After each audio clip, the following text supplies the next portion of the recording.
Griff Ruby, ¿pueden las buenas personas ir al infierno? Hay demasiados conceptos erróneos sobre el infierno y el diablo nos desvía de lo que realmente debemos hacer para evitar los fuegos del infierno del Gehenna. Los santos y los pecadores han tenido vislumbres del infierno desde los primeros santos hasta los niños de Fátima y nunca ha sido bonito. El infierno no es un lugar para la gente buena, pero hay gente buena en el infierno. El factor aquí es la variación de lo que nosotros y Dios consideramos bueno.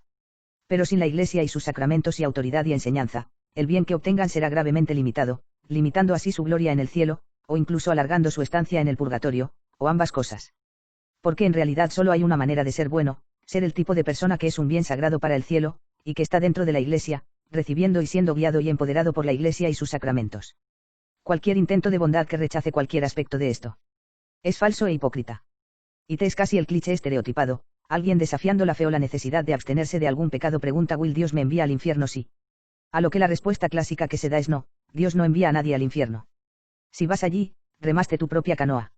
Siempre me ha llamado la atención desde el principio que tal conversación es entre dos personas hablando con propósitos contradictorios. La respuesta no responde a la pregunta, ni siquiera la aborda, sino que simplemente sirve como la predicación estándar que el investigador realmente necesita escuchar, pero no es lo que estaba pidiendo. Si bien otros pueden estar en desacuerdo conmigo, por mi parte, he encontrado que es de mala educación no responder a una pregunta directa que se me hace, a menos que, por supuesto, no sepa la respuesta, no entienda la pregunta o no esté en libertad. Decir.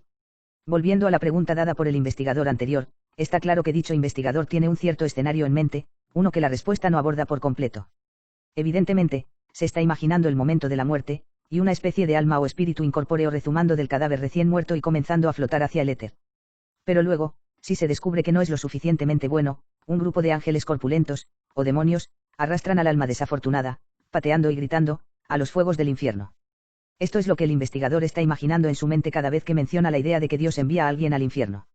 En este sentido, en la medida en que este escenario pueda corresponder a la naturaleza real del juicio final de uno, debería decirse que Dios envía a ciertos seres al infierno.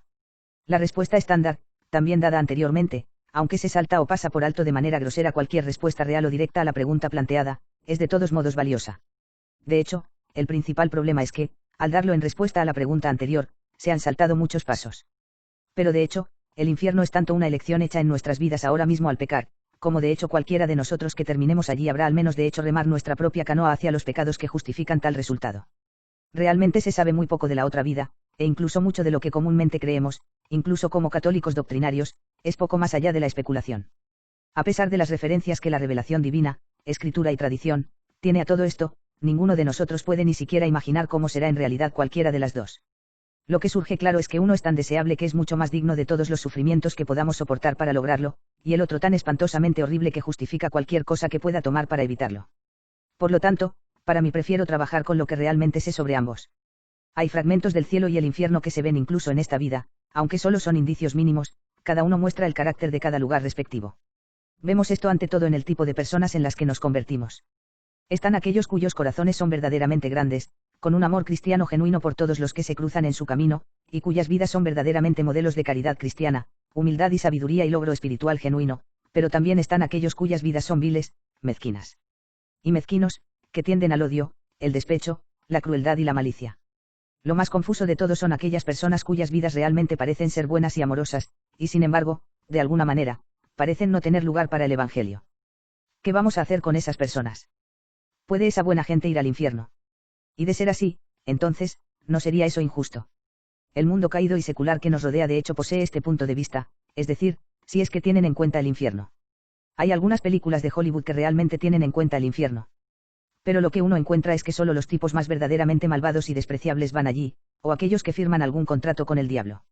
Es fácil creer que Adolf Hitler o Joseph Stalin o cualquiera de los varios asesinos en serie fallecidos se han ido al infierno, pero ¿qué pasa con la gente en general? En las películas, nuevamente, solo los verdaderos villanos van al infierno. Por ejemplo, en la parodia de James Bond Casino Royale, es solo el malvado Dr. Noah, Jimmy Bond, el hermano pequeño y malvado de James, Woody Allen, quien va a un lugar donde hace mucho calor. En Ghost, el amigo Billy falso que arregló que un matón callejero robara una billetera, y que se salga de control, matando así al personaje principal, para obtener una contraseña para usar en una estafa malvada de lavado de dinero de drogas con la computadora del banco es empujada, pateando y gritando, por estas sombras oscuras, mientras que el personaje principal camina hacia la luz desde arriba. En la mentalidad del mundo, y como se ve en los pocos tipos de películas de Hollywood que realmente permiten un infierno, la gente buena nunca va al infierno, y eso es a pesar de la inmoralidad, la lascivia, la irreverencia, la consulta con el espíritu, mediums, que viven juntos sin matrimonio, etc. de parte de los que no van al infierno. Tendría que pensar que, como cristianos, todos deberíamos saber que una visión tan burlona y simplista del cielo y el infierno es infundada, y tan caricaturesca como las representaciones de Satanás como un tipo con un traje rojo, con orejas puntiagudas, barba y cola. Y llevando una horca. En el extremo opuesto, ciertos cristianos, de varios grupos protestantes, pero incluso algunos católicos mal informados también, tienden a ver el logro del cielo como una función puramente de lo que podría describirse con más caridad como partidismo de Jesús. Los cristianos no son perfectos, simplemente perdonados, dice una calcomanía popular en un parachoques que uno ve de vez en cuando. Como si ser salvo fuera puramente una función de estar relacionado, comprometido, devoto o pertenecer, en algún sentido, o unido, a Jesucristo y, a veces, incluso a alguna secta o creencia particular dentro del cristianismo. Tal punto de vista reduce todo el más allá en lo que equivale a una especie de programa de juegos cósmicos. Bueno, elegiste la puerta número 3, así que veamos qué hay detrás de la puerta número 3. Jou. Es el lago de fuego. Demasiado. Oh, bueno, próximo concursante, por favor. Tal punto de vista solo puede describirse como blasfemo. Es cierto que las escrituras dicen que no hay otro nombre bajo el cielo en el que podamos ser salvos, que Jesús, pero cuánta erudición y se requiere conocimiento para elegir la puerta correcta. Esa visión blasfema y simplista tiene sus raíces en la noción únicamente protestante de justicia imputada. Esta herejía dice que cuando te has convertido en cristiano, has sido salvo de una vez por todas y no puedes perder tu salvación bajo ninguna circunstancia. Entonces cuando Dios te mira todo lo que ves a Jesús en toda su perfección, no tú en todos tus pecados. Una ilustración que tengo en mi colección personal, que aparece en, de todos los lugares.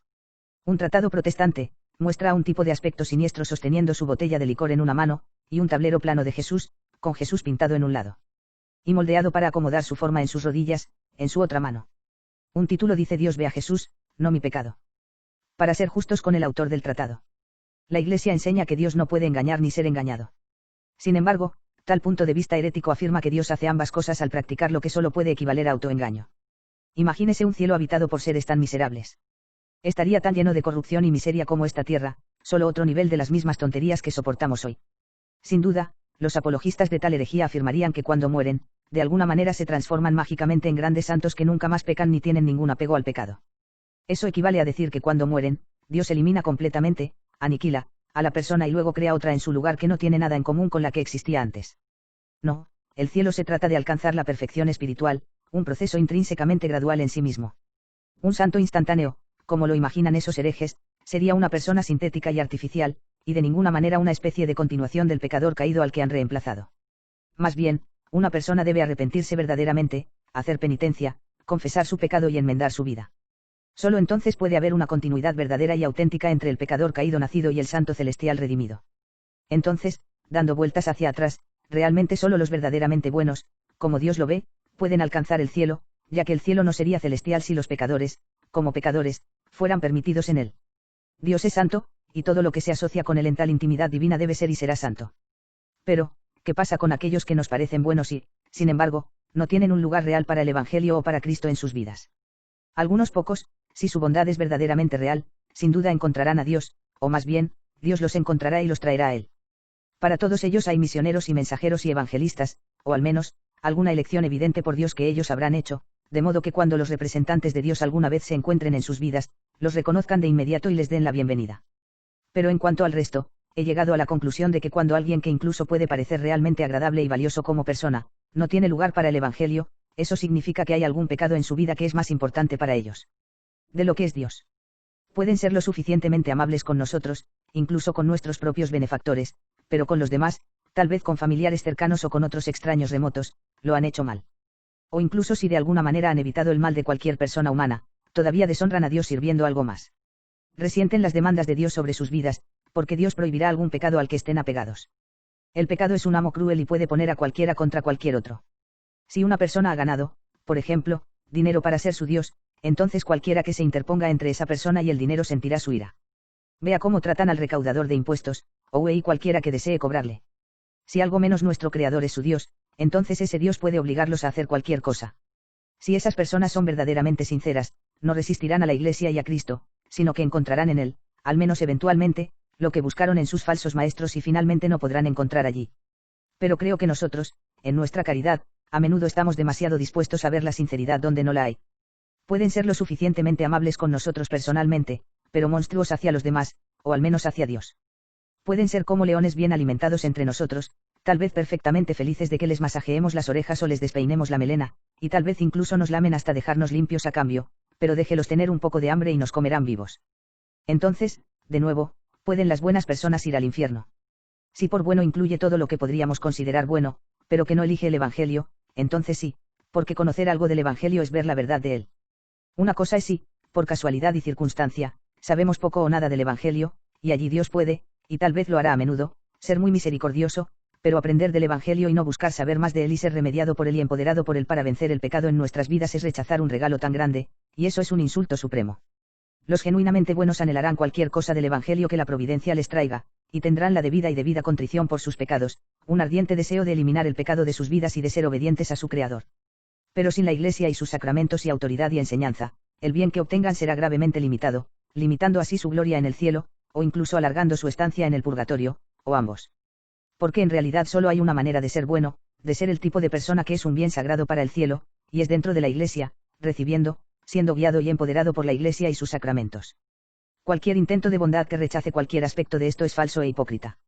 Sin duda, podría haber algunos de ellos por quienes seríamos los primeros en la fila para abogar por ellos en el juicio del gran trono blanco, solo para enterarnos del tipo de cosas que han dicho contra nosotros a nuestras espaldas, arruinando nuestra reputación y hiriéndonos de formas que nunca imaginamos y, sin embargo, pensamos, oh, fulano de tal, qué buena persona es.